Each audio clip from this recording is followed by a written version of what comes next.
Hello दोस्तों, welcome to my YouTube channel UPSC मेरी मंजिल। तो आज हम लोग पढ़ेंगे 11th क्लास ज्योग्राफी का चौथा चैप्टर। पिछले हमने 2 चैप्टर पढ़ लिए हैं। फर्स्ट चैप्टर हम नहीं पढ़ाए थे क्योंकि उसमें कुछ ऐसा इंपॉर्टेंट था नहीं, और टोटल तक 3 लेक्चर हो चुके हैं। ये चौथा लेक्चर है, चौथा चैप्टर है। तो चलिए इसके हम पढ़ते हैं। इसमें हम पढ़ेंगे महासागरों और महाद्वीपों में वितरण। तो पहले हम थर्ड चैप्टर रिवीजन कर लेते हैं। कुछ इसमें इंपॉर्टेंट चीज़ें थी जो हम समझ लेते हैं। उसमें क्या था, उसमें देखिए जो हमारे भूतल और हमारे जो स्थल है उसका पूरा वितरण था कि हमारे धरती पे कितनी प्लेटें हैं। तो टोटल कितनी प्लेटें थी, 3 प्लेटों में लगभग विभाजित किया गया था। ये देखिए हमारी मान लीजिए भूपर्पटी है, ठीक है। भूपर्पटी से ये पृथ्वी की पूरी एक हमने कट ले लिया है। इसमें हम बताते हैं ये भूपर्पटी है जो भंगुर है, बहुत हल्की है, ठीक है। ये लगभग 100 किलोमीटर इसकी जो औसतन मान है, ठीक है। और ये समुद्र तल पे इसकी चौड़ाई 5 किलोमीटर है, और हिमालय के नीचे इसकी चौड़ाई लगभग 70 किलोमीटर है, ठीक है। अब हम देखते हैं इसके नीचे क्या है। ये जब भूतल मतलब हमारी भूपर्पटी और मेंटल जब मिलते हैं, जिस क्षेत्र पे मिलते हैं वो लगभग 200 किलोमीटर से 400 किलोमीटर के बीच में आता है, ठीक है। और ये बिल्कुल भी ठोस है, बिल्कुल कड़ा है, ठीक है। जो हमारा ये मेंटल और भूपर्पटी यहाँ मिलती है वो बिल्कुल ठोस है और ये कड़ा है, और ये लगभग 200 से 400 किलोमीटर के वर्ग क्षेत्र में आता है। उसके बाद फिर हमारा आता है मेंटल। ये पूरा क्षेत्र जो है द्रव है, क्या है, द्रव है। ये पूरा क्षेत्र द्रव है और ये है 2900 किलोमीटर में, ठीक है। उसके बाद मेंटल और क्रोड जहाँ मिलता है ये लगभग 100 से 200 किलोमीटर के बीच में आता है, और ये बिल्कुल ठोस है। ये क्षेत्र नहीं, हाँ ये क्षेत्र बिल्कुल द्रव है। उसके बाद आता है क्रूड। क्रूड आता है 5100 वर्ग किलोमीटर में, 5100 किलोमीटर में, ठीक है। और ये बिल्कुल ठोस है, क्या है, बिल्कुल ठोस, एकदम कड़ा है। तो इतनी चीज़ें हम लोग इसमें जान लिए हैं। अब इससे हम अपना रिवीजन थोड़ा हो गया है कि हम पीछे की चीज़ें जान चुके हैं। अब चलिए आगे हम अपना डिस्कस करते हैं इस वाले चैप्टर को। आज हम पढ़ेंगे महासागरों और महाद्वीपों में विस्थापन, ठीक है। चलिए शुरू करते हैं। पिछले अध्याय में आप भूगर्भ के विषय में पढ़ लिए हैं। अगर आप संसार के मानचित्र से परिचित हैं तो आप जानते हैं कि पृथ्वी 29% भाग महाद्वीप और बाकी के महासागर में फैले हुए हैं, ठीक है। 29% जो हमारा है भूतल है, स्थलमंडल है। उसके बाद हमारा 71% जो है जलमंडल है, ठीक है। महाद्वीपों और महासागरों के अवस्थिति जैसा कि आप मानचित्र पर दिखाई देती है, हमेशा से ऐसी नहीं थी। तो जो आज हम मानचित्र में देखते हैं एकदम बिल्कुल साफ, और मतलब हमारी जो आज का विश्व मानचित्र है उसमें हम देखते हैं कि हमारा जो लैंड है कितने भागों में डिवाइड है, हमारी जो महासागर हैं वो कैसे हैं, हमारे जो पर्वत हैं वो कैसे हैं। ये हमेशा से ऐसे डिवाइड नहीं थे, ये हमेशा से ऐसे अलग या ऐसे इस तरीके से नहीं बटे हुए थे। ये कभी पहले एक हुआ करते थे जो आज कई भागों में डिवाइड हो चुके हैं, और ये जैसे आज हैं वैसे आगे भी नहीं रहेंगे, ये आगे भी बदलते रहेंगे। क्योंकि जैसे पहले थे वो पहले से बदल गए अब की तरह, अब फिर बदल जाएंगे। कुछ दिन बाद कुछ और इसकी आकृति होगी, क्योंकि हमेशा प्लेटें गति कर रही हैं। और इस चैप्टर में हम यही देखेंगे कि प्लेटें गति क्यों कर रही हैं, प्लेटों की गति करने से कितने परिवर्तन हुए हैं, आज तक कितने परिवर्तन हुए हैं और आगे कितने परिवर्तन लगभग होंगे, और परिवर्तन क्यों होते हैं, उनके क्या सिद्धांत हैं, भ्रंश क्या होता है, चट्टानें गति क्यों करती हैं, गति कितने प्रकार की होती हैं, नई चट्टानों का निर्माण कैसे होता है, समुद्र में जो कटक हैं, जो समुद्र में पर्वत हैं, उनका निर्माण कैसे होता है, हमारे स्थल मंडल पे हिमालय जैसे पर्वत का निर्माण कैसे होता है।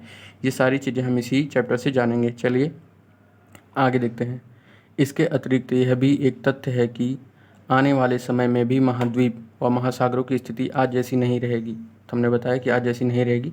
अगर ऐसा है तो प्रश्न यह है कि पूरा काल में इतनी अवस्थिति कैसी थी, इतनी अवस्थिति में परिवर्तन क्यों और कैसे होता है। यदि यह सच है तो महाद्वीप और महासागरों की अवस्थिति में परिवर्तन हुआ है और अभी भी हो रहा है, तो आप यह जानकर आश्चर्यचकित हो जाएंगे कि वैज्ञानिक यह सब कैसे जानते हैं।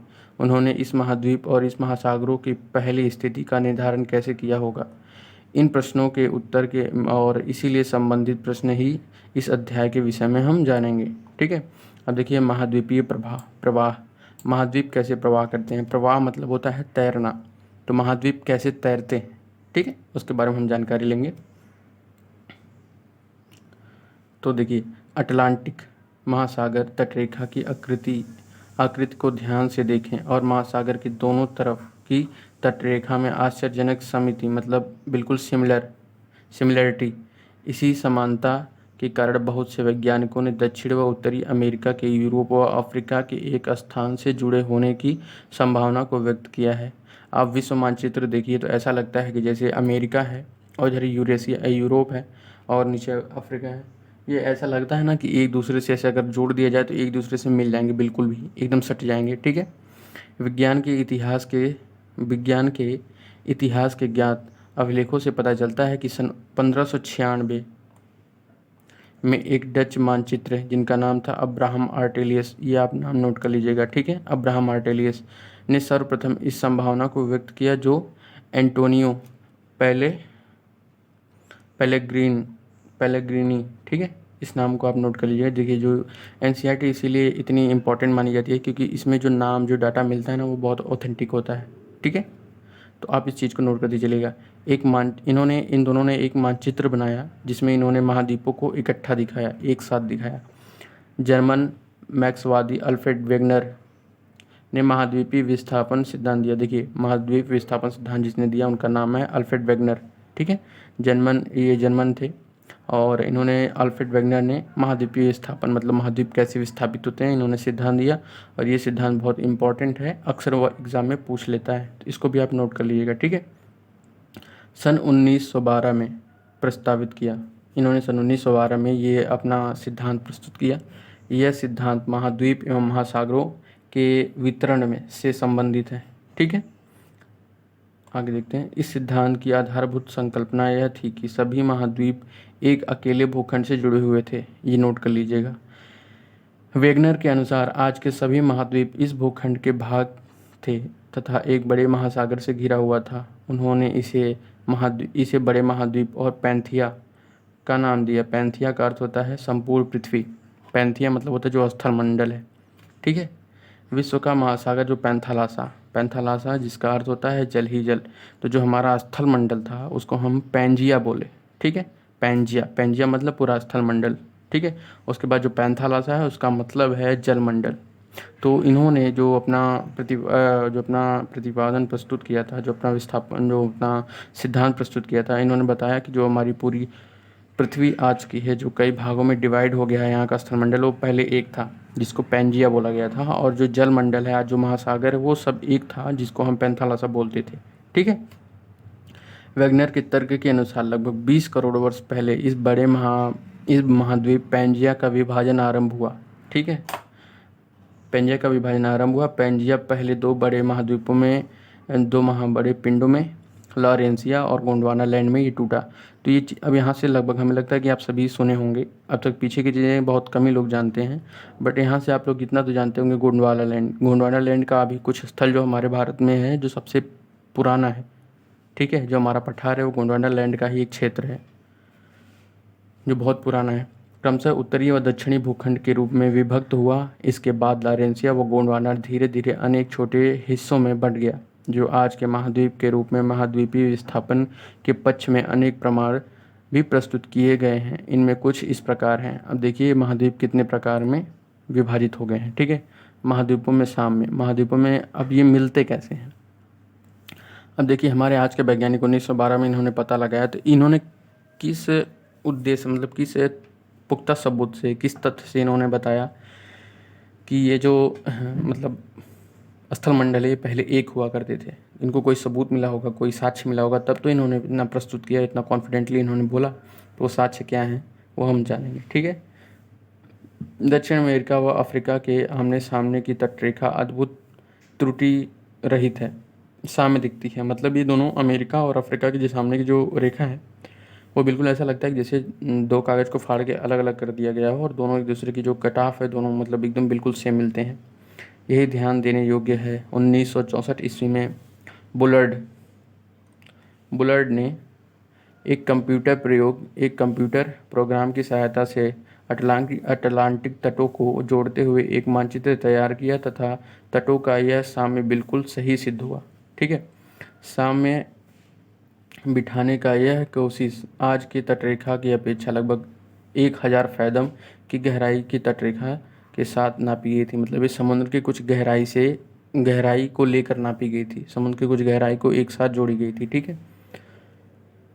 महासागरों पर चट्टानों की आयु में समानता। अब देखिए महासागरों में अब इन्होंने कितनी चीज़ें, मतलब एक साथ कितनी चीज़ें ऐड की। पहला तो इन्होंने, इनका नाम था मिस्टर बुलर्ड। बुलर्ड ने, इन्होंने पहले ही चट्टानों को जोड़ के बता दिया। तो पहला सबूत यही मिल गया कि जो पहला तथ्य था यही है कि ये दोनों आपस में मिल जाती हैं। बिल्कुल ऐसा लगता है कि जैसे दो चीज़ों को फाड़ के अलग कर दिया गया हो। ठीक है। तो पहला प्रमाण ये था। दूसरा है महासागरों पर चट्टानों की आयु। अब जो हमारे यहाँ उत्तरी अमेरिका और दक्षिणी अमेरिका, जो दक्षिणी अमेरिका की चट्टान है और अफ्रीका की चट्टान है, इसमें कुछ जो इनके मिट्टी हैं, इनके जो गुण हैं कुछ समान हैं। ठीक है। अब देखिए क्या क्या समानता पाई जाती है ये देखते हैं। आधुनिक समय में विकसित की गई रेडियोमीट्रिक काल निर्धारण विधि से महासागरों पर महाद्वीपों की चट्टानों के निर्माण के समय को सरलता से जाना जा सकता है।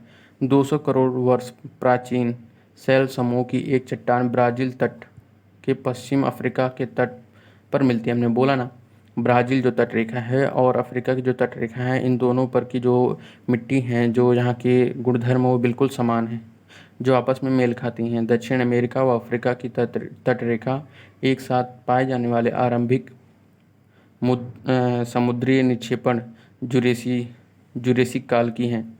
ठीक है। अब जुरेसिक काल क्या है अगले चैप्टर में आपको बताएंगे, उसमें अच्छे से दिया हुआ है। जुरेसिक काल के हैं।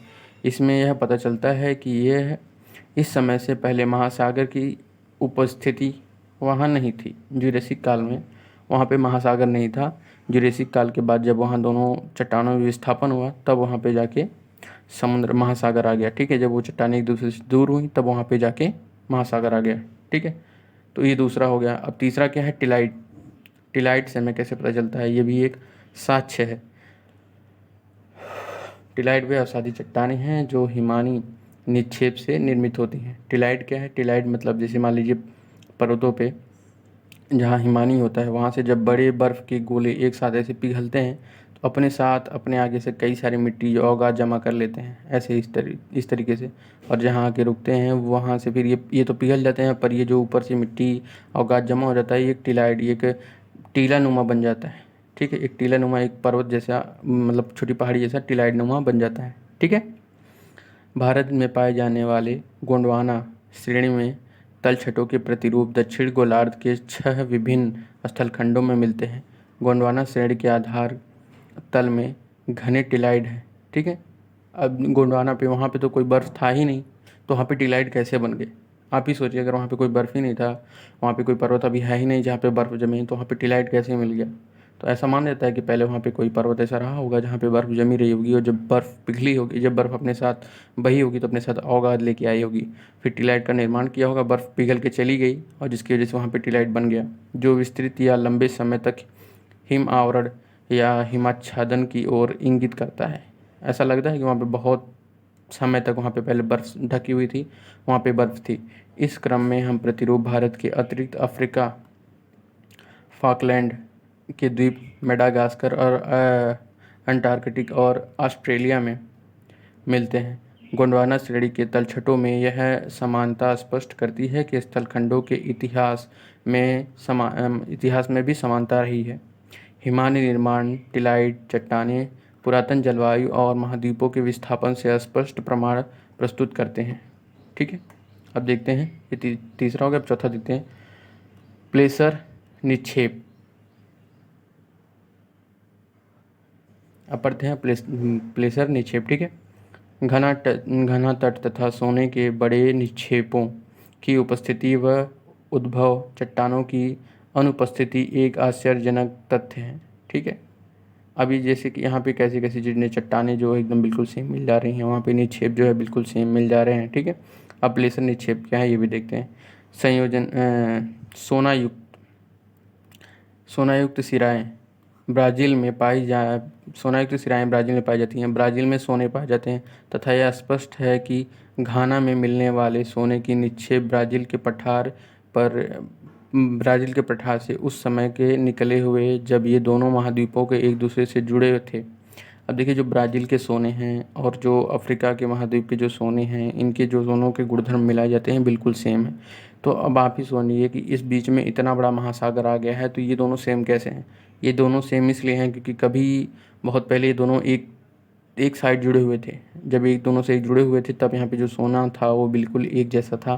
फिर इन दोनों में जब टूटा, ये दोनों अलग अलग हुए तो बीच में महासागर आ गया। तो ऐसा माना जाता है, इससे भी एक सबूत मिलता है कि हाँ, ये दोनों पहले कभी एक ही हुआ करता था, तभी तो यहाँ का सोना जो है लगभग बिल्कुल बराबर है। अब जीवाश्म वितरण, ठीक है, तो सोने से भी पता चल गया अब जीवाश्म वितरण क्या है। यदि समुद्र अवरोध के दोनों विपरीत कारणों किनारों दोनों विपरीत किनारों पर जल व स्थल में पाए जाने वाले पौधे व जंतुओं का समान प्रजातियां पाई जाती हैं। अब देखिए जो प्रजाति ब्राज़ील में पाई जाती है वही प्रजाति अफ्रीका में पाई जाती है। तो कैसे पाई जाती है? किसी भी प्रजाति या किसी भी जीव जंतु को एक स्थान से दूसरे स्थान जाने के लिए ट्रेवल करना पड़ता है। पेड़ पौधे तो ट्रेवल समुद्र में कर नहीं पाएंगे। जीव जंतु अगर उस टाइम पे इतने छोटे थे, या कोई भी महासागर को कोई भी जंतु पार करके, मछली और जलीय जीव के अलावा कोई भी जीव जंतु महासागर को पार करके उस तरफ तो नहीं जा पाएगा।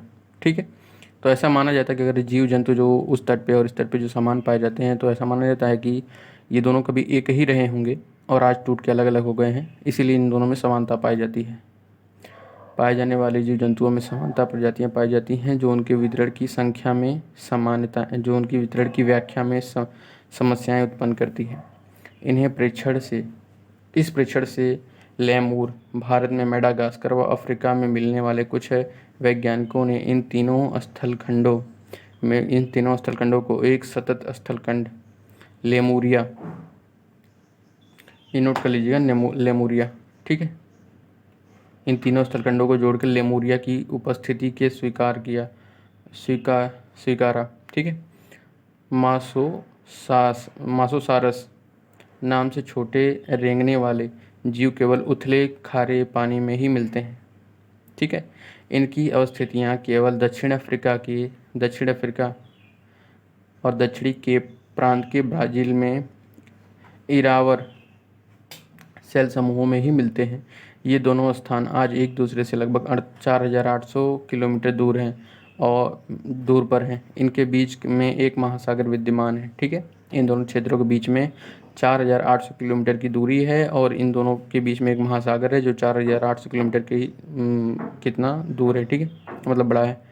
तो फिर भी इनमें जीव जंतु कैसे समान है? यहाँ के पेड़ पौधे एक दूसरे से कैसे समान है? समान इसी वजह से है कि कभी ये दोनों एक जैसे एक साथ सटे हुए थे, एक दूसरे से लगे हुए थे। आज इनके बीच की दूरियां बढ़ गई हैं, जिसकी वजह से फिर भी इन दोनों तटों पे समानता मिलती है, ठीक है।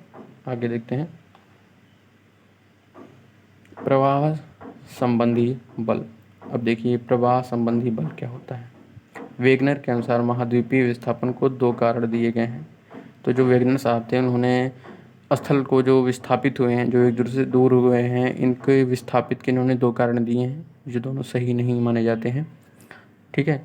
पोलर या ध्रुवीय फीलिंग बल, तो इन्होंने पहला बताया कि पोलर या ध्रुव की वजह से, जो उत्तरी ध्रुव है दक्षिणी ध्रुव है, इन दोनों की वजह से जो विस्थापन हुआ है। देखने से तो ऐसा लगता है कि जैसे अभी उत्तरी ध्रुव खींच रहा है अपनी तरफ सारे स्थल को, क्योंकि दक्षिणी ध्रुव में सब अभी देखिएगा नीचे हम दिखाएंगे आपको कि सारे जो स्थल मंडल थे वो पहले दक्षिणी ध्रुव में एकत्रित थे, अब ये उत्तरी ध्रुव की तरफ जा रहे हैं। तो देखने से लगता है कि सारे जो स्थल हैं वो अब उत्तरी ध्रुव की तरफ जा रहे हैं, मतलब उत्तरी ध्रुव एक्टिव है, उनको अपनी तरफ खींच रहा है, ठीक है। उसके बाद ये बता रहा है ज्वारीय बल। दूसरा इनका जो देने का मतलब जो इन्होंने दूसरा दिया उसका दिया इन्होंने कि ज्वारीय बल की वजह से ये विस्थापित हो रहे हैं। अब देखते हैं ये अपने अपने विस्थापन में इन्होंने अपने अनुसार इन्होंने क्या बताया था, ठीक है। ध्रुवीय फ्लिंग बल पृथ्वी के घूर्णन से संबंधित है। अब ये ध्रुवीय जो बल है, जो पृथ्वी घूमती है, उत्तरी और दक्षिणी ध्रुव जो है घूमने के कारण बना है, घूमने की वजह से इनका कारण है कि घूमने की वजह से ये संबंधित है। आप जानते हैं कि पृथ्वी की आकृति एक संपूर्ण गोले जैसी नहीं है, वरन यह भूमध्य रेखा पर उभरी हुई है। आप सभी लोग जानते हैं हमारी पृथ्वी कैसी है। हमारी पृथ्वी कुछ ऐसी है, ठीक है, मतलब ये बीच में इसकी चौड़ाई जो ज़्यादा है और यहाँ पे चौड़ाई कम है, ठीक है, ये कुछ ज़्यादा है। तो ऐसे इस टाइप से है, यह उभरी हुई पृथ्वी के घूर्णन के कारण है। ठीक है। दूसरा बल जो कि वैगनर महोदय ने दिया है वह ज्वारीय बल है, जो सूर्य व चंद्रमा के आकर्षण से संबंधित है, जिससे महासागरों में ज्वार पैदा होता है। वैगनर का मानना है कि करोड़ों वर्ष के दौरान जब ये बल प्रभावशाली होकर विस्थापन के लिए सक्षम हो गए, तब यद्यपि बहुत से वैज्ञानिकों ने इन दोनों ही बलों को महाद्वीप विस्थापन के लिए असमर्थ पर्याप्त समझा है। अगर देखिए सूर्य और चंद्रमा की वजह से अगर चट्टानें विस्थापित होती तो ना जाने अभी तक आधा जो क्षेत्र होता सूर्य अपनी तरफ ज़्यादा खींच लेता, ठीक है, और चंद्रमा अपनी तरफ कम खींच पाती। तो ये बिल्कुल गलत है।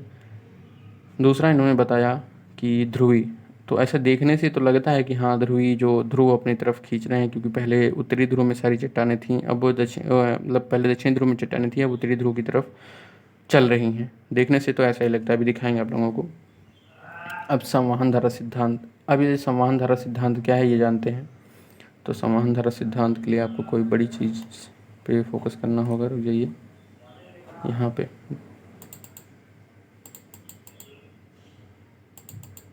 संवहन धारा सिद्धांत क्या है।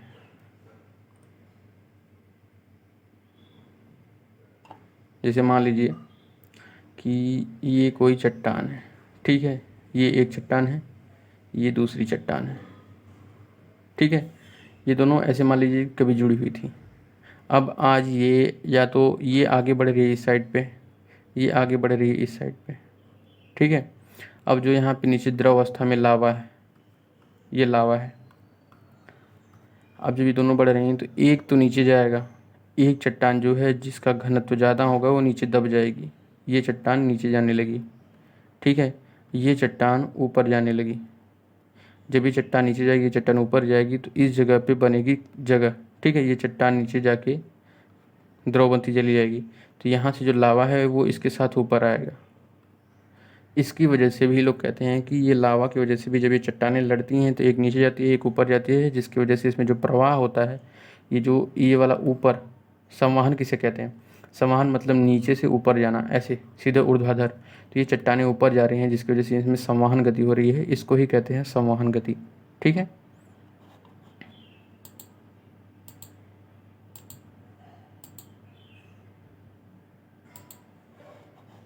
चलिए अब आगे देखते हैं, संवहन के बारे में पढ़ते हैं।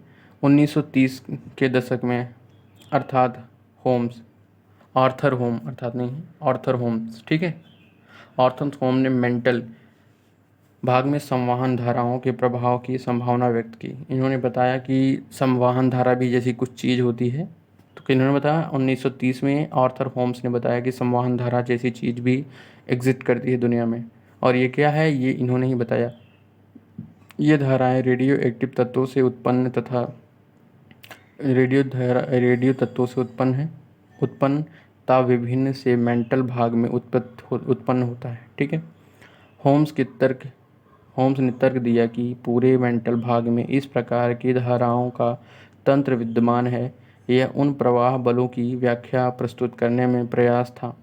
उसके आधार पर समकालीन वैज्ञानिकों ने महाद्वीप विस्थापन सिद्धांत का नकार दिया। इनके अनुसार जो विस्थापन दिया गया था वो बिल्कुल नकार दिया गया, क्योंकि ऐसा कुछ भी नहीं है, ठीक है। अगर इनके अनुसार से समझा जाए, अगर संवहन धारा की वजह से अगर चट्टानों का निर्माण या चट्टानों का विस्थापन हो रहा है, कुछ हद तक ठीक भी है, क्योंकि समुद्र में जो विस्थापन हो रहा है वो संवहन धारा से ही हो रहा है। समुद्र में जो चट्टानें हट रही हैं वहाँ पे कटक आकर निर्माण ले रहा है, तो वो तब निर्माण हो रहा है जब वो चट्टानें खुद से हट रही हैं। ऐसा नहीं है कि संवहन धारा की वजह से जब नीचे से लावा ऊपर आ रहा है तो जिसकी वजह से चट्टानें वहाँ से हट जा रही हैं, ऐसा नहीं है। अगर ऐसा होता तो जहाँ पे ज्वालामुखी फटता है वहाँ पे पूरी दरारें आ जाती है और वहाँ पे नई चट्टानों का निर्माण होता, पर ऐसा कुछ भी नहीं है, ठीक है। आगे देखते हैं महासागरीय अधस्थल का मानचित्र। अब देखते हैं मानचित्र कहाँ पे है, कैसा है। पहले इसमें थोड़ा लिखा हुआ हम पढ़ लेते हैं। महासागरों की बनावट और आकार पर विस्तृत शोध यह स्पष्ट करते हैं कि महासागरों का अधस्थल एक विस्तृत मैदान नहीं है, वरन उसमें भी उच्चावच पाया जाता है। देखिए जो हमारा अधस्थल है, महासागरों के नीचे जो तल है वो एक समान नहीं है, उसमें भी उच्चावच है। उच्चावच मतलब कहीं ऊंचा है, कहीं खाई है, कहीं भ्रंश है, तो वहाँ पे भी विभिन्नताएं पाई जाती हैं और उनमें भी उच्चावच पाया जाता है। द्वितीय विश्व युद्ध के बाद महासागरीय अधस्थल के निरूपण अभियान के महासागरों उच्चावच संबंधित विस्तृत जानकारी प्रस्तुत, और यह दिखाया गया कि अधस्थलीय और जलमग्न पर्वत कटकों व गहरी खाइयाँ जो प्रायः महाद्वीपों के किनारे स्थित हैं, मध्य महासागरीय कटकों ज्वालामुखी उद्गार के रूप में सबसे अधिक सक्रिय पाई जाती है। अब ये कटक क्या होते हैं? कटक हम आपको बताएंगे अभी, थोड़ा आगे देख लेते हैं उसमें, क्योंकि मैप बना हुआ है तो मैप में बताएंगे तो आप लोगों को अच्छे से समझ में आएगा। महासागरीय परपटी की चट्टानों के काल निर्धारण ने यह तथ्य स्पष्ट कर दिया है कि महासागरों के नितल तथा चट्टान महाद्वीपीय भागों में पाई जाने वाली चट्टानों की अपेक्षा नवीन है। महासागरीय कटक के दोनों तरफ में चट्टानों के जो कटक से बराबर दूरी पर स्थित हैं उनमें आयु व सॉरी पानी पी लेते हैं यार, जुबान फंसने लगी है ना।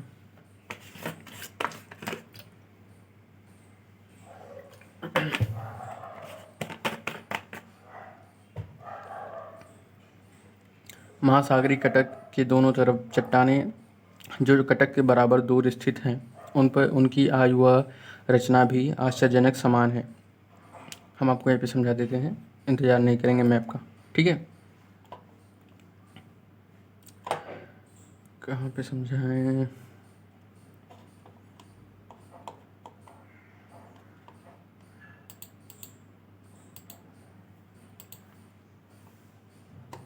अब देखिए,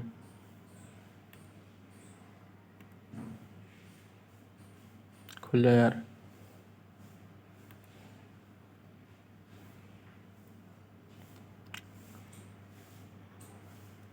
सॉरी, हम क्या बता रहे हैं। हाँ देखिए, कटक क्या होता है। मान लीजिए कि समुद्र तल है, ठीक है, ये समुद्र तल है, ठीक है, एक तल यहाँ से बना देते हैं, ये समुद्र तल है। अब ये वाली जो चट्टानें हैं बिल्कुल समान नहीं है, क्योंकि यहाँ पे जो स्थल है, ठीक है, यहाँ पे भी स्थल है, तो अब स्थल से धीरे धीरे नीचे आई है समुद्र तल, ठीक है। अब ये चट्टान जो है ये मान लीजिए इधर गति कर रही है और ये चट्टान इधर गति कर रही है। दोनों जो स्थल मंडल, दोनों दो स्थल हैं, एक इधर गति कर रही है।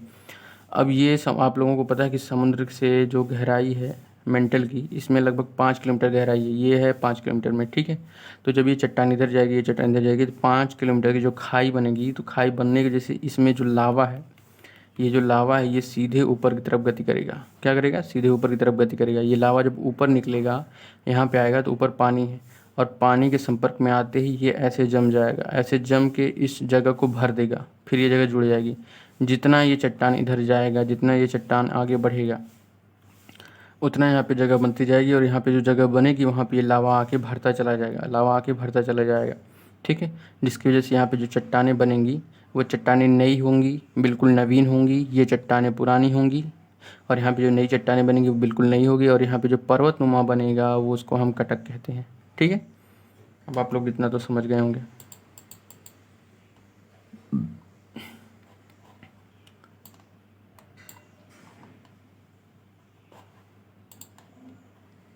अब देखिए इसमें क्या बताया गया है, इस मैप को भी हम समझ लेते हैं। देखिए ये है समुद्र तल, ये समुद्र तल है, मतलब यहाँ पे मैदान है, क्या है?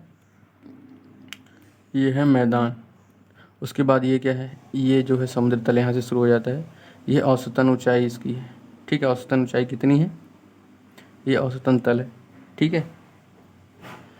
उसके बाद यहाँ से जब ये नीचे आता है इस क्षेत्र पे, यहाँ पे ये गहराई इसकी है। उसके बाद ये महासीन बेसिन आ गया। अब इसमें क्या क्या बताया गया है देखते हैं। समुद्र तल है, ठीक है। उच्चतम पर्वत, यहाँ पे ये पर्वत की ऊंचाई है लगभग 8 किलोमीटर पे, ठीक है। 5 किलोमीटर यहाँ नीचे आने के बाद समुद्र तल की शुरुआत होती है। उसके बाद जैसे ही हम नीचे आते हैं यहाँ 0 किलोमीटर, ये जो है समुद्र स्थल है, मतलब हमारे जो स्थल मंडल है, जो समुद्र का तल है वो ये है। उसके बाद सीधे यहाँ पे बीच आता है, ठीक है। उसके बाद धीरे धीरे ये जो स्थल है, समुद्र तल है, जो धीरे धीरे नीचे आता है, जिसको हम कहते हैं यहाँ पे औसतन गहराई, जो समुद्र तल है, ठीक है। और ये महाद्वीपीय ढाल है, ये भी महाद्वीप है। ये समुद्र की गहराई या समुद्र का भाग नहीं है, ये भी महाद्वीप है, क्योंकि ये कोई भी भाग जो ज़मीन है वो अचानक ऐसे तो नहीं होगी ना, वो धीरे धीरे ऐसे ही होगी। तो ये वाला क्षेत्र भी महाद्वीप का ही है, ये वाला क्षेत्र जो है, ये वाला क्षेत्र है, ये भी महाद्वीप का है, ठीक है। तो वैसे ये धीरे धीरे नीचे आया। तो ये औसतन गहराई है जो महाद्वीप है। अब यहाँ से महाद्वीप का भाग हट जाएगा, अब ये आ जाएगा, ये वाला जो क्षेत्र है अब ये समुद्र का आ गया, ये समुद्र तल है, ठीक है। ये समुद्र तल पूरा नहीं है, इसमें से भी गहराई आएगी धीरे धीरे धीरे धीरे, अभी 10 किलोमीटर गहराई चली जाएगी, जो गहराईतम महासागर की गहराई होगी। ठीक है, गंभीरतम महासागर की गहराई होगी। अब आगे देखते हैं, इसमें आप लोग इतना समझ लिए हैं, अब आगे देखते हैं। देखिए अब इसमें क्या बताया गया है, रुकिए एक बार आपको फिर से अच्छे से समझा देते हैं सारी चीज़ें।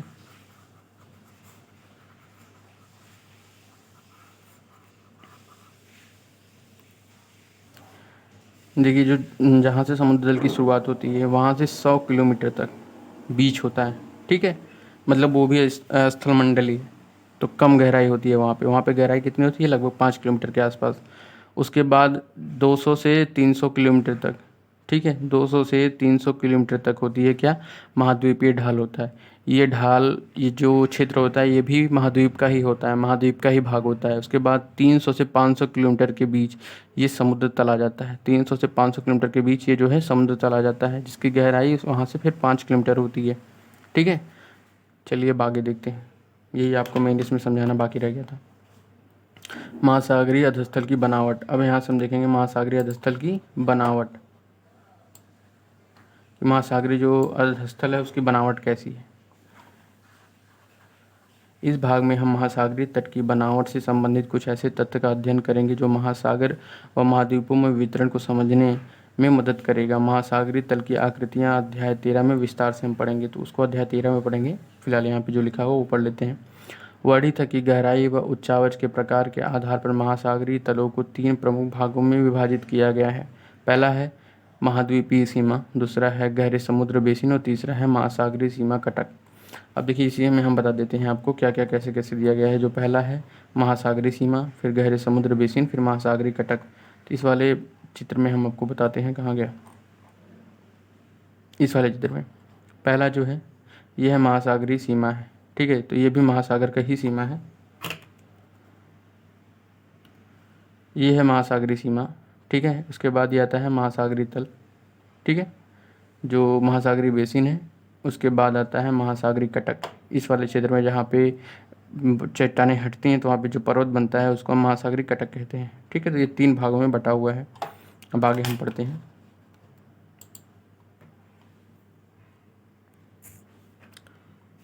आगे हम देखते हैं, पहला है महाद्वीपीय सीमा। महाद्वीपीय सीमा किसे कहते हैं, ये महाद्वीपीय किनारों के गहरे समुद्र बेसिन के बीच का भाग है। तो गहरा समुद्र जो मतलब समुद्र बेसिन है और महाद्वीप है, इन दोनों के बीच का जो क्षेत्र होता है उसको हम क्या कहते हैं, महाद्वीपीय सीमा कहते हैं। इसमें महाद्वीप, मग्न तट, महाद्वीपीय ढाल और महाद्वीपीय उभार है और गहरी महासागरीय खाइयाँ आदि शामिल होती हैं। तो इसमें क्या क्या शामिल है, इसमें सबसे पहले जो शामिल है मग्न तट शामिल है। ठीक है, उसके बाद मग्न द्वीप शामिल है, फिर ढाल जो है, फिर महासागरीय उभार, महाद्वीपीय उभार भी है, उसके बाद गहरी खाइयाँ भी इसमें, महासागरीय खाइयाँ भी इसमें शामिल है। ठीक है, तो ये यहाँ पे 3-4 चीज़ें पाई जाती हैं। आदि शामिल है। महासागर व महाद्वीप के वितरण को समझने के लिए गहरी महासागर खाइयों के क्षेत्र का विशेष महत्वपूर्ण रोचक होगा। अब देखिए जो दूसरा है वितलीय मैदान। अब ये वितलीय मैदान क्या है, ये विस्तृत मैदान महाद्वीप के तटों व मध्य महासागरीय कटकों के बीच में पाया जाता है। तो जो कटक है, कटक समुद्र के बीच में पाया जाता है, और जो महासागरीय तट है उसके, महासागरीय तट और कटक के बीच में।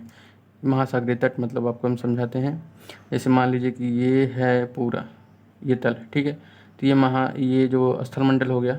ठीक है, उसके बाद ये जो है महाद्वीप तट हो गया या द्वीपीय तट हो गया। उसके बाद ये कटक हो गया जो पर्वतनुमा है। इस वाले क्षेत्र को, ये वाला जो क्षेत्र है इसको ही वितलीय मैदान कहते हैं। ये पूरा मैदान ही होता है, पूरा समतल होता है। अगर आप कभी गंगा की नदी में उतरेंगे, इस टाइम पे पानी चला गया है, तो जब आप ढलान पे उतरेंगे तो पहली बात तो गंगा अभी युवा अवस्था में है, तो वो सीढ़ीदार नुमा कटाई करती है। सीढ़ीदार नुमा कटाई क्या होता है वो हम आगे वाले चैप्टर में आपको बताएंगे।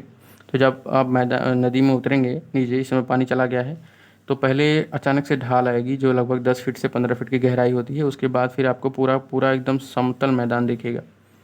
लगभग 500 मीटर या 300 मीटर के आसपास आपको समतल मैदान दिखेगा। फिर एक सीढ़ी बनेगी, वो भी 10-15 फीट की होगी। उसके बाद फिर पूरा समतल मैदान है। तो ऐसे ही समुद्र जब ढाल पे आता है, समुद्र की ढाल जब ख़त्म होती है, उसके बाद ये पूरा समतल मैदान मिलता है, फिर खाई मिलती है, फिर जाके आपको कटक मैदान मिलेगा। ठीक है, तो जब आप कभी प्रयागराज में आइए तो गंगा की नदी में उतरिए तो आपको पूरा अच्छे से समझ में आ जाएगा कि वहाँ पे हम आपको क्या बता रहे थे और वहाँ पे क्या है। ठीक है, वैसे ही समुद्र में भी है, जब ढलान खत्म होती है तो एक लंबा मैदान देखने को मिलता है। उसके बाद समुद्र के बीच में जहाँ चट्टानें एक दूसरे से अलग हो रही होंगी वहाँ पे आपको भ्रंश मिलेगा, गहराई मिलेगी, खाई मिलेगी, उसके बाद आपको कटक मिलेगा। ठीक है, अब देखिए महासागरीय कटक क्या होता है, मध्य महासागरीय कटक क्या होता है। मध्य महासागरीय कटक आपस में जुड़े हुए पर्वतों की श्रृंखलाएं बनी होती हैं। महासागरीय जल में डूबे हुए यह एक पृथ्वी की धरातल पर पाई जाने वाली संभवतः सबसे लंबी पर्वत श्रृंखला है। तो जो कटक होता है ना, जो हमारे एवरेस्ट पर्वत हैं उनसे भी ऊंचा ऊंचा होता है। हमारा जो एवरेस्ट है उससे भी ऊंचाई में बहुत अधिक होते हैं जो हमारे कटक होते हैं। ठीक है, इन कटकों के मध्यवर्ती शिखर पर एक रिक्ट या एक प्रभाजक पठार और इसकी लंबाई के साथ साथ पर्वत पार्श्वमंडल इसकी विशेषता है। मध्यवर्ती भाग में उपस्थित द्रोणी अवस्था में सक्रिय ज्वालामुखी क्षेत्रों में पिछले अध्याय में मध्य महासागरीय ज्वालामुखी के रूप में ऐसे ही ज्वालामुखियों की जानकारी दी गई है। तो हमने आपको पिछले लेक्चर में आपको मध्य महासागरीय जो ज्वालामुखी उसमें हम आपको समझा चुके हैं। ठीक है, जो समुद्र के बीच में ज्वालामुखी आता है उस ज्वालामुखी के बाद जब वो ज्वालामुखी ठंडा होता है तो वहाँ पे जो पर्वत का निर्माण होता है वही कटक होता है। अब वो कटक क्या होता है अभी हम आपको आगे चित्र में दिखाएंगे बिल्कुल अच्छे से स्पष्ट रूप से।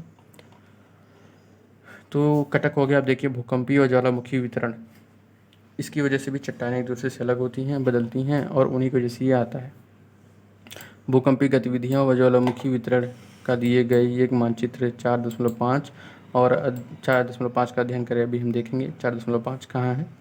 आप अटलांटिक महासागर के मध्यवर्ती भाग में तटरेखा के लगभग समांतर एक बिंदु रेखा देखेंगे। यह आगे रेखा के तट लगभग समांतर एक बिंदु रेखा देखेंगे और आगे हिंद महासागर के तट तक जाती है। भारतीय उपमहाद्वीपों में के थोड़ा से दक्षिण में यह दो भागों में बढ़ जाती है, जिसका एक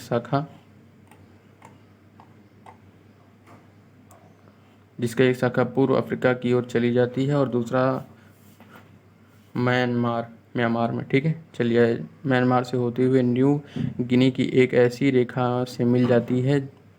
आप ही पाएंगे कि यह बिंदु रेखा मध्य महासागर के कटकों के स्वरूप है। भूमध्य भूकंपीय संकेंद्रण का दूसरा क्षेत्र छायांकित मेखला के माध्यम से दिखाया गया है। अब चलिए पहले हम वो चित्र ही आपको दिखा दें तभी आपको समझ में आएगा, वरना समझ में आएगा नहीं। जैसे ये चित्र है, ठीक है। अब इसमें भूकंपीय छाया क्षेत्र कहाँ पे है, देखिए इसमें कटक क्या है, भूकंप कहाँ है, ये सारी चीज़ इसमें दिखे बताते हैं आपको। देखिए जो मैदान है ना, ये वाला जो क्षेत्र है ये कटक है। देखिए आपको पर्वत जैसा लग रहा है ना, तो ये कटक क्यों है, क्योंकि देखिए हम हिमालय समझते हैं, ये हमारा भारत है। भारत में हिमालय की उत्पत्ति हो रही है, क्यों हो रही है, क्योंकि ये वाली चट्टान इधर जा रही है। ठीक है, ये वाली चट्टान इधर आ रही है।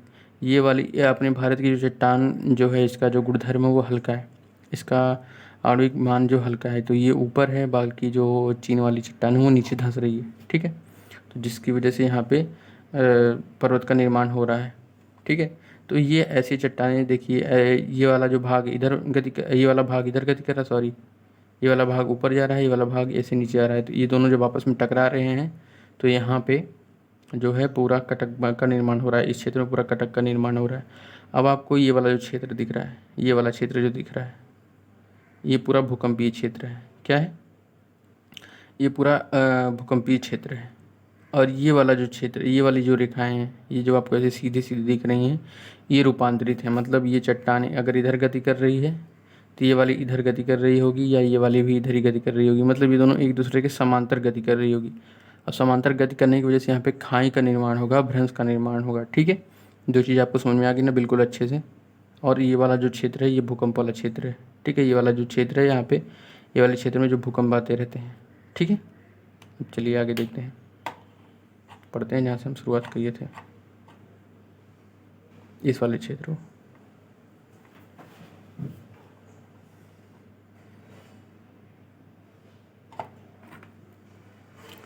तो हम ये पढ़े थे पूर्वी अफ्रीका की ओर चली जाती है और दूसरा म्यांमार की ओर होते हुए न्यू गिनी एक ऐसी रेखा है जो एक ऐसी रेखा से मिल जाती है। आप यह पाएंगे कि यह बिंदु रेखा मध्य महासागरीय कटकों के स्वरूप है।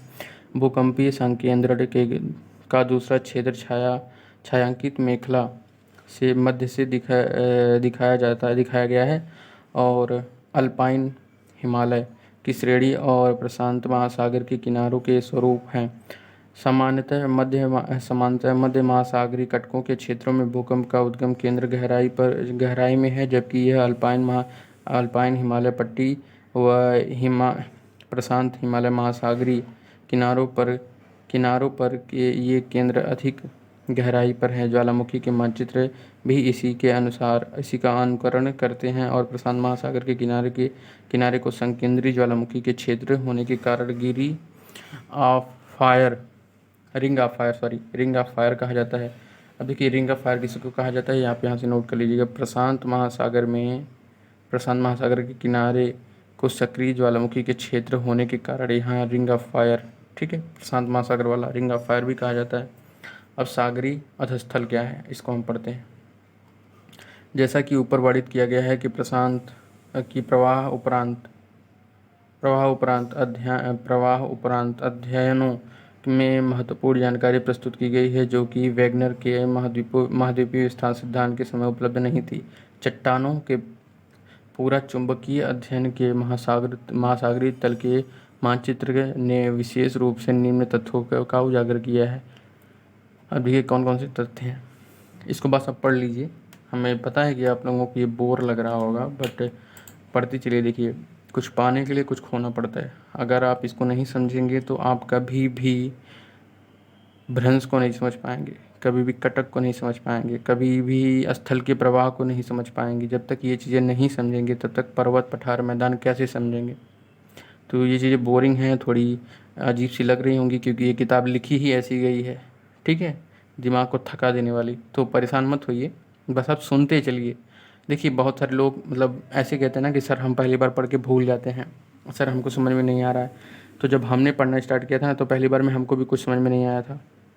हमने सेकेंड रिवीजन लिया तब भी हमको कुछ समझ में नहीं आया, बिल्कुल समझ में नहीं आया। थर्ड डिवीजन में हमको 30% से 40% समझ में आया। उसके बाद फिर हमने नोट्स बनाई, फिर हमने वीडियो देखा एंड देन तब आज हमको पूरा 100% समझ में आ चुका है। तो हम पूरा अच्छे तरीके से आपको पढ़ा सकते हैं, ठीक है। और अभी हम पढ़ाना शुरू किए हैं तो हो सकता है थोड़ी बहुत कमियां हों, बट अगर आप हमसे पर्सनली रूप से कांटेक्ट करेंगे, अगर आप हमसे कुछ पूछेंगे तो हम आपको बिल्कुल डेफिनेटली हर एक चीज़ करेक्टली बता देंगे, ठीक है। तो आप लोग हमारा थोड़ा सपोर्ट करिए, हम आपके साथ पूरे दिल से पूरे जिस्म से आपके साथ पड़े हुए हैं, ठीक है। जैसे जैसे आप कहेंगे हम वैसे वैसे आपको अच्छे तरीके से पूरा डिटेल में पढ़ाते चलेंगे, ठीक है। चलिए शुरू करते हैं। यह देखा गया है कि मध्य महासागरीय कटकों के साथ साथ ज्वालामुखी उद्गार समान क्रिया के ये उद्गार इस क्षेत्र में बड़ी मात्रा में लावा बाहर निकलते हैं, ठीक है। महासागरीय कटक के मध्य भाग के दोनों तरफ समान दूरी पर पाई जाने वाली चट्टान के निर्माण का समय संगठन के चुंबकीय गुणों की समानता पाई जाती है और महासागरीय कटकों के समीप चट्टानों के समय चुंबकीय ध्रुवण में पाए जाने तथा ये चट्टानें नवीनतम कटकों के शीर्ष से दूर चट्टानों की आयु भी अधिक होती है। महासागरीय चट्टानों में महासागरीय परपटी की चट्टानों महाद्वीपीय परपटी। अब ये जो डायग्राम है बहुत ही इम्पोर्टेंट है। इसमें कई सारी चीज़ें एक साथ आपको देखने को मिल जाएंगी और बहुत ही इम्पोर्टेंट है। इसको हम आपको एक सिरे से बताना शुरू करते हैं, ठीक है। अभिसारी प्लेट क्या होती है, पहले तो ये आप जान लीजिए। अभिसारी प्लेट होती है जो आपस में आके टकराती है, ठीक है। जब एक चट्टान दूसरे चट्टान से टकराती है तो हाँ अभिसारी प्लेट का निर्माण होता है। अभिसारी प्लेट अपने भारत भी है, भारत और चीन की जो प्लेटें हैं जो आपस में टकरा रही हैं जिसकी वजह से वहाँ पे हिमालय का निर्माण हो रहा है, वो भी अभिसारी प्लेट ही हैं। अब यहाँ पे देखिए कैसे हो रही हैं। ये जो हमारी मान लीजिए ये हमारी भारत की प्लेट है, ये वाली चीन की प्लेट है। ये हमारी भारत की प्लेट जो ऐसे गति कर रही है, ये चीन की प्लेट ऐसे गति कर रही है, ठीक है। अब यहाँ पे गति करने की वजह से यहाँ पे अवगात जमा हो रहा है, ठीक है। ये ऐसे इसको पूरा ऐसे खरोचते हुए पूरा ऐसे, अब मान लीजिए अगर हम कोई प्लेट लेके इसे ज़मीन पे रगड़ते हैं तो हाँ, ज़मीन की जो मिट्टियाँ होती है वो इकट्ठा होती है ना, एकदम खरोच के, एकदम ऐसे लगता है कि एकदम बटोर लेती है पूरा। हमारे यहाँ यूपी में तो ऐसे ही बोलते हैं, पूरा बटोर लेती है, खरोच लेती है। ठीक है, तो खरोच की जब एक जगह इकट्ठा कर देती है ना, तो इस वाले क्षेत्र को पूरा एक पर्वत का निर्माण होता है, जिसको हम अभिसारी प्लेट कहते हैं। अब यहाँ पे एक चीज़ और समझते चलिए, अभिसारी प्लेट तो हो गई, लेकिन ये वाली प्लेट जो अंदर धंस रही है ये कहाँ जा रही है, ये भी तो समझो। ये जा रही है अंदर मेंटल में, और मेंटल में जाके ये टूट जा रही है, क्योंकि मेंटल द्रव अवस्था में है और द्रव अवस्था इसको पिघला दे रही है, और ये टूट के क्या बन जा रहा है, लावा। ये मेंटल में मिल जा रही है। ठीक है, ये मेंटल मिल जा रही है। अब आप कहेंगे कि सर ये तो टूटती हुई ख़त्म होती जा रही है, फिर क्या होगा, फिर क्या होगा, फिर क्या होगा, आगे देखिए। उसके बाद इसकी वजह से क्या होगा, इसकी वजह से हमें यहाँ पे ज्वालामुखी मिलेगी। ज्वालामुखी क्यों मिलेगी, जब एक चट्टान दूसरी चट्टाने से लड़ेंगी तो वहाँ पे तो हलचल होगी ना, जब हलचल होगी तो वहाँ की जो हल्की चट्टानें हैं उसमें दरार पड़ेगी। दरार पड़ने की वजह से यहाँ पे देखिए, ये जब नीचे जाएगा तो यहाँ ये वाला जो द्रव अवस्था में लावा है ये तो यहाँ से बाहर निकलेगा ना, ये जो लावा है ये तो बाहर निकलेगा ना, ये वाला अंदर जाएगा, ये वाला लावा बाहर आ जाएगा। ठीक है, अब आगे जाइए, आगे देखिए, ये सील्ड गुंबद है जो ज्वालामुखी है। अब ये ज्वालामुखी कैसे आता है, ये ज्वालामुखी जहाँ पे चट्टानें कमज़ोर पड़ जाती हैं वहाँ से निकलता है। ठीक है, उसके बाद ये रूपांतरीय प्लेट सीमा क्या है। अब रूपांतरीय प्लेट आप लोग जानिए क्या होता है। रूपांतरीय प्लेट मतलब होता है कि जो बदल जाए, रूपांतरित मतलब जो अपना रूप परिवर्तित कर ले समय के साथ साथ, उसको हम रूपांतरीय प्लेट सीमा कहते हैं। ठीक है, अब अपसारी प्लेट सीमा क्या होता है, अपसारी क्या होता है, जो एक दूसरे से दूर हट रहा हो। अब एक दूसरे से दूर हट रहा हो, ये कौन सी सीमा हो सकती है, ये सीमा आपकी हो सकती है समुद्र की तल की सीमा। जो हमारे यहाँ प्रशांत महासागर में जो तल है वो तल एक दूसरे से दूर हो रहा है। अब मान लीजिए प्रशांत महासागर का ये वाला तल जो इधर जा रहा है, एक तल इधर जा रहा है। अब कहेंगे सर ये दोनों तल दूर दूर जा रहा है तो बीच में तो जगह बन जाएगी, बिल्कुल जगह बन जाएगी। अब ये जगह भरेगी कैसे, ये जो लावा टूट के बना हुआ था, ये वाला मेंटल वाला लावा जो तब तक दुर्बल एकदम मेंटल हुआ है, ये वाला इस क्षेत्र में आ जाएगा बिल्कुल। और जैसे ही ये एक दूसरे से दूर होगी, इसके बीच में जो जगह बनेगा ये वाली पूरा जगह भर लेगी। अब ये जगह भर के पूरा एकदम पाट देगी, एकदम पाट देगी मतलब पूरा बराबर कर देगी, एकदम समतल कर देगी। यहाँ पे हो सकता है कि अगर ये समुद्र में है तो वहाँ पे कटक का निर्माण होगा, अगर स्थल मंडल पे है तो वहाँ पे भूकंप जैसा या सुनामी, वहाँ पे ज्वालामुखी जैसा दिखेगा। ठीक है, अगर ये समुद्र में है तो बिल्कुल एकदम पाट के एकदम पूरा बढ़िया से बराबर करके उस जगह को भर के एकदम पूरा कटक का निर्माण कर देगी। देखिए यहाँ पे लिखा हुआ है महासागरीय विस्तार और कटक। ठीक है, क्योंकि यहाँ से जब लावा निकलेगा बाहर, अचानक से निकलेगा, एकदम फव्वारे जैसा निकलेगा, जैसे सुनामी आती है हमारे, अरे सुनामी करें जैसे हमारे यहाँ ज्वालामुखी फटती है तो वो ऊपर एकदम पर्वत जैसा निर्माण करता है ना, तो इस समुद्र में भी पर्वत जैसा निर्माण होगा। तो जो पर्वत जैसा निर्माण होगा, जो गुंबद बनेगा वो बनेगा कटक। अच्छा, ज़रा आप लोग कमेंट करके बताइए, जो हम बोलते हैं, जो हमारा बोलने का फ्लो है, क्या तेज़ है, क्या हम जल्दी जल्दी बोल देते हैं क्या। अगर आपको जल्दी जल्दी अगर हम बोलते हैं आपको ऐसा लगता है तो आप बताइए, हम अपनी जो स्पीड है उसको स्लो कर देंगे। ठीक है, अगर स्लो बोल रहे हैं तो आप लोग प्लीज़ फास्ट मोड में करके देखा करिए वीडियो को। ठीक है, चलिए देखते हैं आगे। महासागरीय पटल, तो ये इस साइड जा रहा है, ये इस साइड जा रहा है, जिसकी वजह से यहाँ पे जगह बनेगी। जगह बनेगी तो यहाँ से नीचे से जो मेंटल है, जो लावा है यहाँ का, वो बाहर निकलेगा। इस जगह को जो खाली जगह थी इसको पाट देगा, पूरा पाट के बराबर कर देगा। और ये वाली जो अब यहाँ पे देखिए, जो क्रिया यहाँ हो रही थी वही क्रिया यहाँ भी होगी। ये वाला तल अब यहाँ पे नीचे जा रहा है, ये वाला तल यहाँ पे आ रहा है। ठीक है, तो यहाँ पे भी वही क्रिया होगी जो यहाँ पे हुई थी। अब महाद्वीपीय पटल, यहाँ पे भी देखिए, ये वाला नीचे जा रहा है, ये वाला इधर आ रहा है, जिसकी वजह से यहाँ पे हो रहा है। अब ये महाद्वीपीय रिफ्ट क्षेत्र, तरुण प्लेट सीमा। अब ये क्या होता है, ये वाला भी समझ लीजिए ना। महाद्वीपीय पटल, जब दो प्लेटें एक दूसरे के समांतर गति करें, ये इधर गति करे, ये इधर गति करे, या दोनों एक ही दिशा में गति करें, तो इन दोनों जो एकदम रगड़ते हुए जाएंगे, ये दोनों रगड़ेंगी तो इनके बीच में क्या होगा, रगड़ होगा। रगड़ होने की वजह से वहाँ पे भ्रंश बनेगा, खाई बनेगी। खाई बनने की वजह से वहाँ पर भी जो लावा है बाहर निकलेगा, पर वो लावा बाहर निकलेगा तो लावा अंदर बाहर मतलब वैसे ही रह जाएगा, पूरा बाहर फव्वारे की तरह नहीं आ पाएगा, क्योंकि वहाँ पे प्लेटें रगड़ती हुई चल रही हैं तो उसको निकलने की जगह नहीं मिलेगी। ठीक है, अब आप लोग इतनी चीज़ें समझ लिए हैं, अब आगे चलते हैं।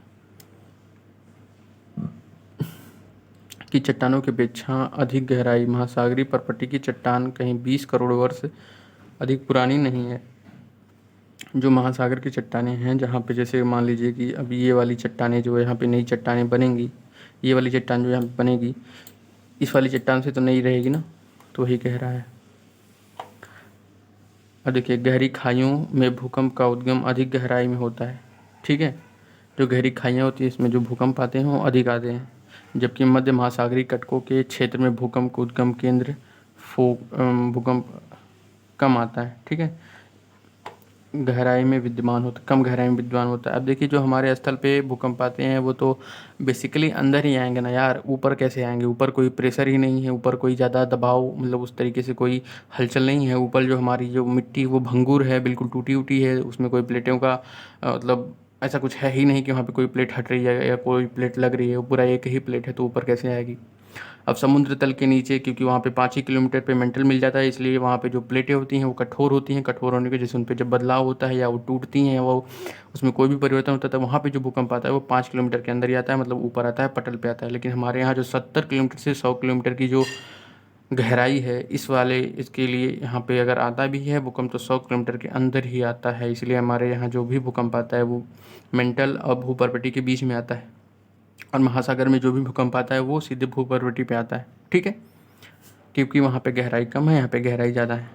इस तथ्य और मध्य महासागरीय तटों की दोनों तरफ की चट्टानों में चुंबकीय गुण के विश्लेषण के आधार पर हमें हेस ने 1961 में परिकल्पना प्रस्तुत की, जिसे हम सागरीय अधस्थल विस्तार के नाम से जानते हैं।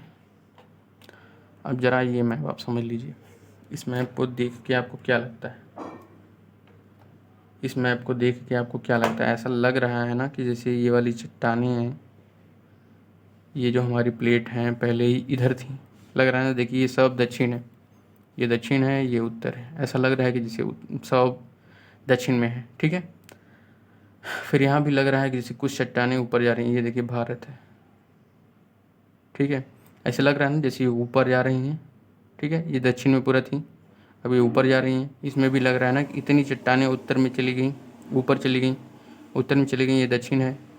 अब यहाँ पे लग रहा है ना कि आधी से ज़्यादा चट्टानें जो हैं ऊपर चली गई हैं, आधी नीचे रह गई हैं दक्षिण में, ठीक है, ये उत्तर है, ये दक्षिण है, ऐसा लग रहा है ना। तो अब ये देखने से तो ऐसा लगेगा ना ही कि सारी जो चट्टानें हैं वो ऊपर जा रही हैं, उत्तर की तरफ जा रही हैं, इसी वजह से। तो यहाँ पे चट्टानों का नाम लिखा हुआ है, जो देखिए यहाँ पे बिल्कुल है, सही जगह पे है। अब आगे हम देखते हैं अपना।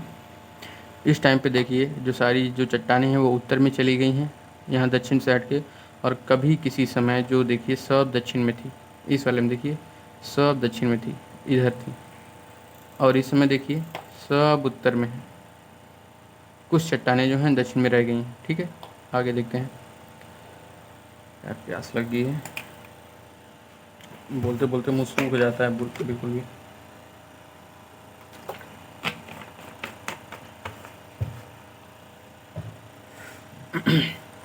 कितना बचा हुआ और अभी?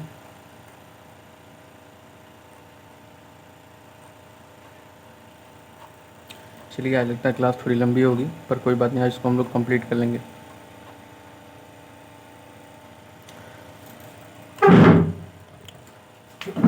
सॉरी।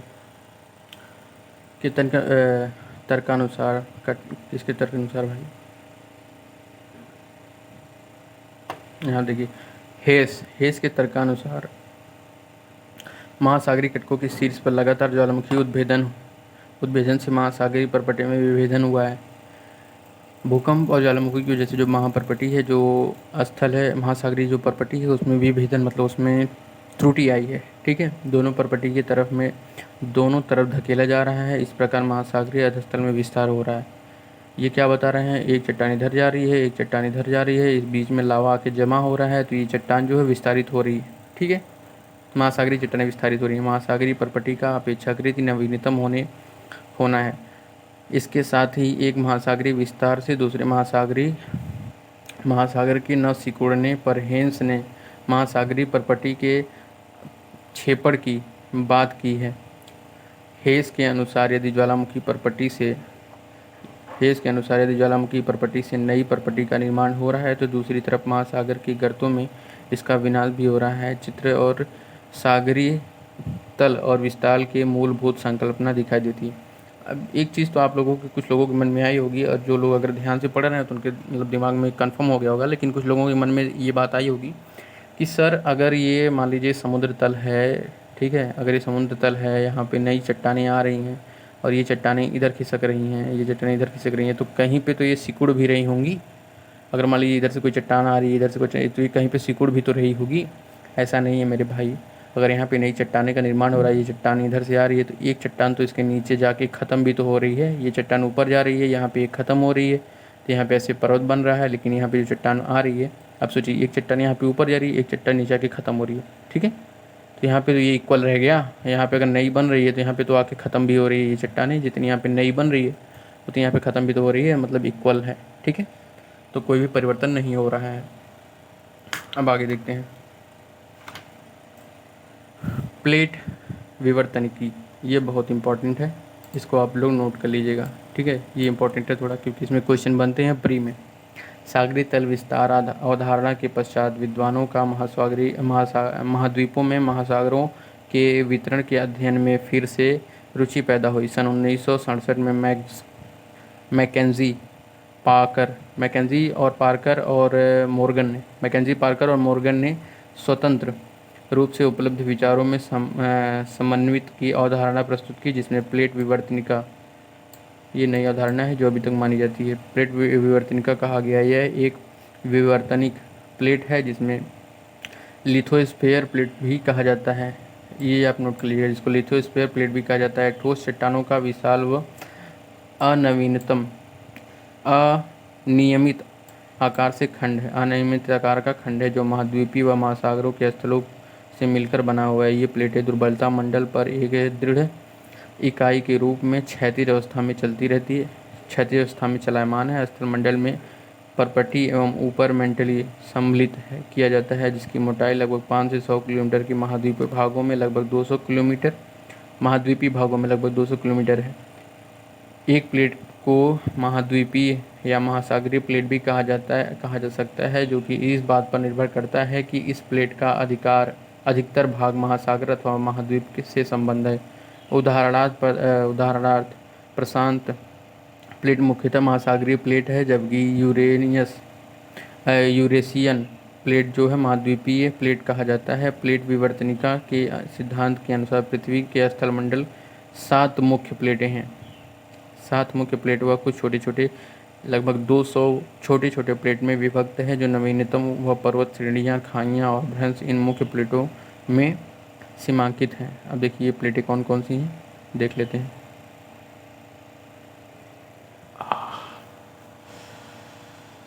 पहला है, प्रमुख प्लेटें इस प्रकार हैं।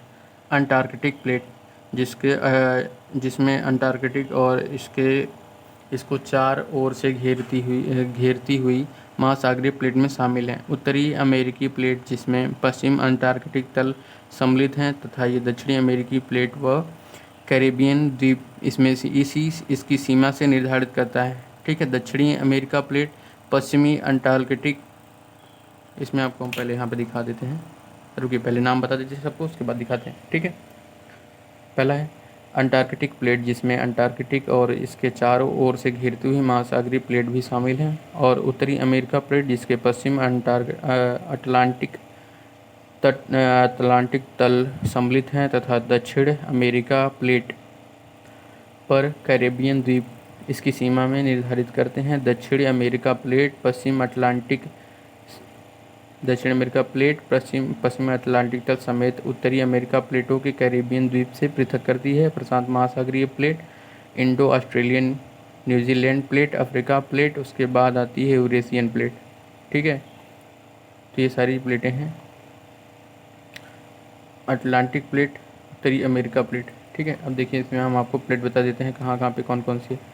पहली देखिए, पहली कहाँ गई भाई, पहली कहाँ गई भाई, ये देखिए पहली, सॉरी मेरा कर, हाँ ये देखिए अटलांटिक प्लेट, ठीक है। यहाँ पे पहली प्लेट आ गई, ठीक है।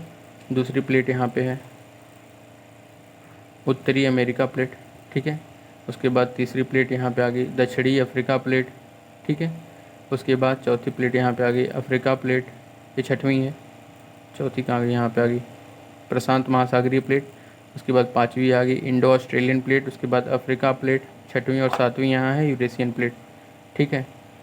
तो हमारी जो भारत की प्लेट है वो इंडो ऑस्ट्रेलियन प्लेट है, ठीक है। हमारी कौन सी है, इंडो ऑस्ट्रेलियन प्लेट, 5वीं है।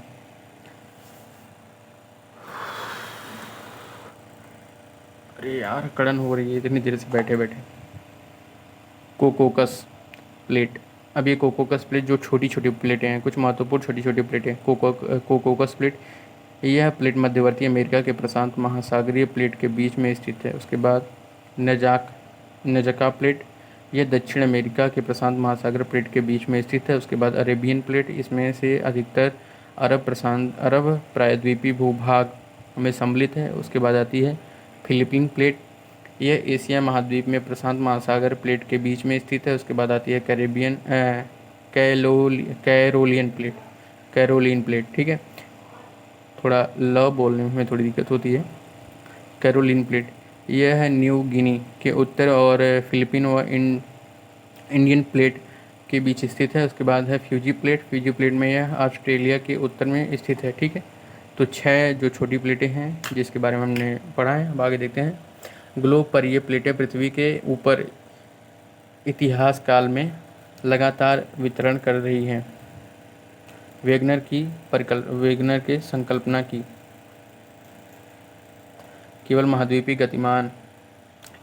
गतिमान है, सही नहीं है। महाद्वीप एक प्लेट का हिस्सा है और प्लेट वेगनर का तो सिर्फ महाद्वीप गतिमान है, पर ऐसा नहीं है। उनके अनुसार बस सिर्फ ऊपर जो द्वीप है वही गति कर रहा है। उन्होंने ये नहीं बताया कि सागर के जो प्लेटें वो भी गति कर रही हैं। ठीक है, तो जो सही नहीं है, महाद्वीप एक प्लेट का हिस्सा है और प्लेट चलायमान है। यह एक निर्विवाद तथ्य है और भूवैज्ञानिक इतिहास में सभी प्लेट गतिमान रही हैं और यह भविष्य में भी गतिमान रहेंगी। चित्र 4.4 में इसे विभिन्न कालों, महाद्वीपों और भागों की स्थितियों को दर्शाया गया है। वेगनर के अनुसार आरंभ में सभी महाद्वीप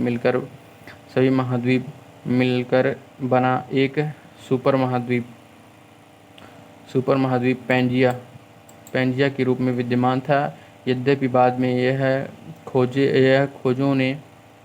बाद की खोजों ने यह स्पष्ट कर दिया है कि महाद्वीपीय पिंड जो प्लेट के ऊपर स्थित है वह भूवैज्ञानिक काल का प्रयत्न चलायमान थे और पैंजिया अलग अलग महाद्वीप खंडों कहाँ गया यार अरे पैंजिया के रूप में विद्यमान था। यद्यपि खोजों का यह स्पष्ट रूप में विद्यमान था जो प्लेटों के ऊपर स्थित है, भूवैज्ञानिक काल के पर्यंत चलायमान है और पैंजिया के अलग अलग महाद्वीप खंडों के अभिसरण से बना है जो सभी एक या किसी दूसरे प्लेट के हिस्से थे। पूरा चुंबकीय आंकड़ों के अनुसार यह वैज्ञानिकों ने विभिन्न भूकालों का प्रयत्न महाद्वीपीय खंडों की अवस्थिति निर्धारण की है। भारतीय उपमहाद्वीप अधिकांशतः प्रायद्वीपीय भारत की अवस्थिति नागपुर क्षेत्र में पाई जाने वाली चट्टानों के विश्लेषण के आधार पर आंकी गई है। प्लेट की संरचना का फलस्वरूप 3 प्रकार की प्लेटें सीमाएं बनाई जाती हैं। पहला है अभिसारी प्लेट। देखिए हम इसको पहले आपको बता देते हैं अभिसारी प्लेट क्या होती है। जब एक प्लेट दूसरे प्लेट से आके टकराती है उस प्लेट को हम अभिसारी प्लेट कहते हैं। ठीक है, अरे सॉरी, दूर हटती हैं उसको हम अपसारी प्लेट कहते हैं। जब 2 प्लेट एक दूसरे के विपरीत दिशा में अलग हटती हैं और नई परपट्टी का निर्माण होता है, इन्हें हम अपसारी प्लेट कहते हैं, दूर हटती हैं। ठीक है, वह स्थान जहाँ से प्लेट एक दूसरे से दूर हटती हैं इन्हें हम प्रसारीय स्थान भी कहा जाता है। तो जो दूर हटने के बाद जो स्थान बनता है वहाँ से हम प्रसारीय स्थान कहा जाता है। ठीक है, अपसारी सीमा का सबसे अच्छा उदाहरण मध्य अटलांटिक कटक है। यहाँ से अमेरिका प्लेट, उत्तरी अमेरिका व दक्षिणी अमेरिका प्लेट तथा यूरेशियन व अफ्रीका प्लेट अलग हो रही है। अब अभिसरण सीमा क्या होती है? जब एक प्लेट दूसरे प्लेट के नीचे धंसती है, जहाँ पे भूपर्पटी नष्ट होता है, वह अभिसरण सीमा है।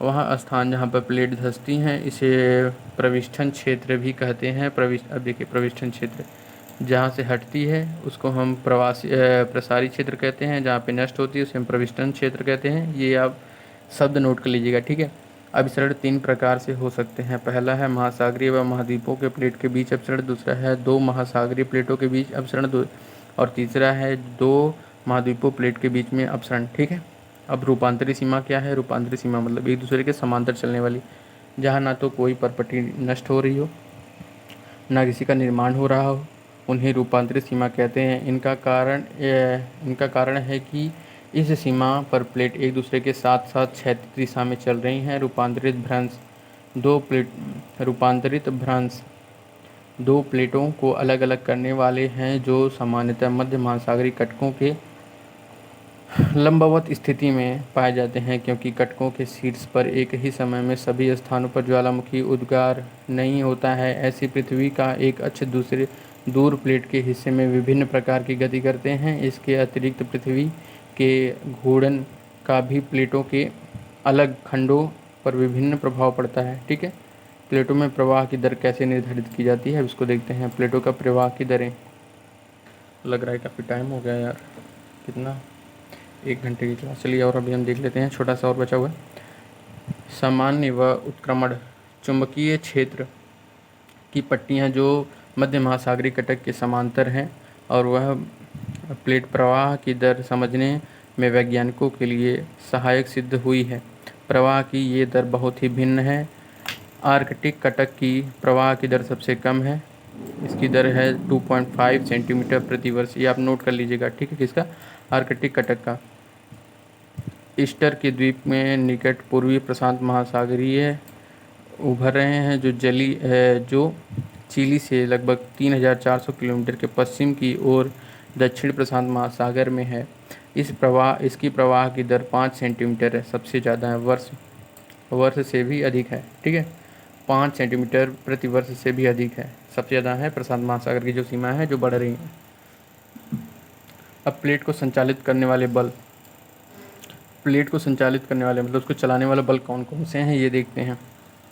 जिस समय वेगनर ने महाद्वीप विस्थापन का सिद्धांत प्रस्तुत किया था, उस समय अधिकतर वैज्ञानिकों का विश्वास था कि पृथ्वी एक ठोस गति रहित पिंड है। यद्यपि सागरीय अधस्थल विस्तार और प्लेट विवर्तनिक दोनों सिद्धांतों ने इस बात पर बल दिया है कि पृथ्वी का धरातल व भूगर्भ दोनों ही स्थिर न होकर गतिमान है। प्लेट व वितरण करती है। यह आज का अकाट्य तथ्य है। अकाट्य मतलब होता है जिसको काटा ना जा सके। ऐसा माना जाता है कि दृढ़ प्लेट के नीचे चलायमान चट्टानें वृत्ताकार रूप में चल रही हैं। उष्ण पदार्थ धरातल पर पहुंचता है और फैलता है और धीरे धीरे ठंडा हो जाता है, फिर गहराई में जाकर नष्ट हो जाता है।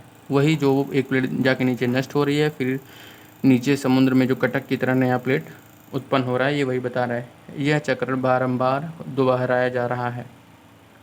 ठीक है, अब देखिए हमारे भारत का है, जो हमारा भारत कैसे कैसे बना है। पहले हमारा भारत यहाँ था, 7 करोड़ वर्ष पहले यहाँ पे था, 5 करोड़ वर्ष पूर्व ऐसा हुआ, फिर 3.8 करोड़ वर्ष पूर्व ऐसा हुआ, उसके बाद 1 करोड़ वर्ष पहले, और वर्तमान में भारत इस समय जाके यूरेशिया प्लेट से टकराया हुआ है। ठीक है, भारतीय प्लेटों का प्रवाह। वैज्ञानिक इसे संवहन प्रवाह कहते हैं। संवहन मतलब जो बराबर लगातार संवहन चलता हो। संवहन मतलब होता है ऊपर की तरफ। ठीक है, संवहन धारा भी होती है जो हवाओं को हम कहते हैं। संवहन मतलब ऊपर की तरफ उठना। ठीक है, इसको हम संवहन प्रवाह कहते हैं। पृथ्वी के भीतर ताप उत्पन्न के 2 माध्यम हैं।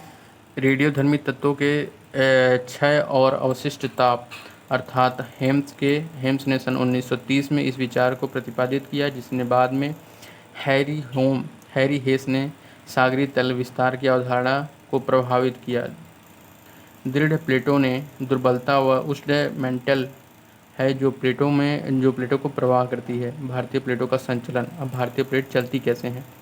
भारतीय प्लेट में प्रायद्वीपीय भारत के ऑस्ट्रेलिया महाद्वीप भाग सम्मिलित है। हिमालय पर्वत श्रेणियों के साथ साथ पाए जाने वाले प्रविष्ठन क्षेत्र इसकी उत्तरी सीमा निर्धारित करती है, जो कि महाद्वीपीय अभिसरण के रूप में है, अर्थात 2 महाद्वीपीय प्लेट की सीमा है। यह पूर्व दिशा में म्यांमार के राकी न्योमा पर्वत से होती हुई एक चाप के रूप में जावा खाई तक फैला हुआ है। इसकी पूर्वी सीमा एक विस्तारित तल है, जो कि ऑस्ट्रेलिया के पूर्व में दक्षिण और पश्चिम में प्रशांत महासागर में महासागरीय कटक के रूप में है। इसकी पश्चिमी सीमा पाकिस्तान की कीर्थर श्रेणियों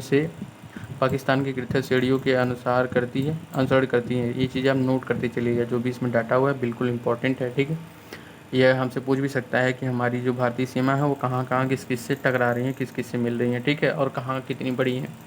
यह आगे मकराना तट के साथ साथ होती हुई दक्षिण पूर्वी चागोस द्वीप और समूहों के साथ साथ लाल सागर द्रोणी, जो कि विस्तारित तल है, जो मिलता है भारतीय तथा आर्कटिक प्लेट सीमा के सभी महासागरीय कटक से निर्धारित होती है, ठीक है, जो आपस में जो आपसे अपसारी सीमा है, और यह लगभग पूर्वी पश्चिमी दिशा में होती है, जो न्यूजीलैंड के दक्षिण और से विस्तार तल से मिलता है।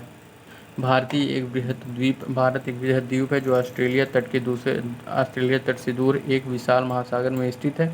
लगभग 22.5 करोड़ वर्ष पहले यह टेथिस महासागर एशिया महाद्वीप से अलग करता था। वहाँ पे 22.5 करोड़ वर्ष पहले एक टेथिस सागर था, जो एशिया को अपने महाद्वीप से अलग करता था। ऐसा माना जाता है कि लगभग 20 करोड़ वर्ष पहले जब पैंजिया विभक्त हुआ, तब भारत ने उत्तर दिशा की ओर खिसकना आरंभ किया। लगभग 4 से 5 करोड़ वर्ष पहले भारत एशिया से टकराया और परिणाम स्वरूप हिमालय पर्वत का उत्थान हुआ। 7.1 करोड़ वर्ष पहले से आज तक भारत की स्थिति मानचित्र 4.6 में हमने देखा, जो ऊपर की तरफ खिसक रहा था, में दिखाई गई है। आरेख 4.6 करोड़ वर्ष 4.6 जो चित्र बना हुआ है, भारतीय उपमहाद्वीप व यूरेशियन प्लेट की स्थिति भी दर्शाता है।